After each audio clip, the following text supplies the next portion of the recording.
Hi guys, karong adlaw is na naputay pagahisgutan bahin sa pagka content creator. Para ni sa mga wala pa himong content creator, gusto mo sulod pagka content creator ug pwede ra gapon ni sa mga nakasugod na pagka content creator. Kay maghatag hapon ko karon og importanteng detalye. Sa pagka content creator unsa ba jud ang angay nga buhaton? Depende kung unsa nga platform atong sudlan nga maka-income ta. Sa Facebook ba, sa YouTube ba, sa TikTok ba, or sa uban pa. Pero kung Facebook atong isgutan, depende gihapon kung unsa nga account ato ang gamiton. Ato abang profile or ato abang page or maghimo bata og page. Pero kung profile atong gamiton, dapat yun nato buhaton ato ang i-professional mode ato ang account. Ngano? Para mahatagan ta og challenges ni Meta makabalo ta kung unsa pa ang angay natong buhaton og mahatagan ta og engagement bahin sa ato ang pag-post atong photos, videos, text, reels ug may day.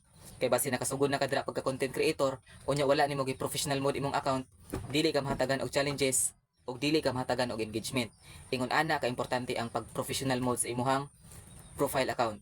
Kay kung page atong isgutan, automatic naman na siya naka professional mode. Kung informative ni para sa imuha, pwede ka magbilin og like og pwede nimo na i-share kay dako na kaning tabang sa muang mga content creator. Kana lang daghang salamat og amping ta kanunay.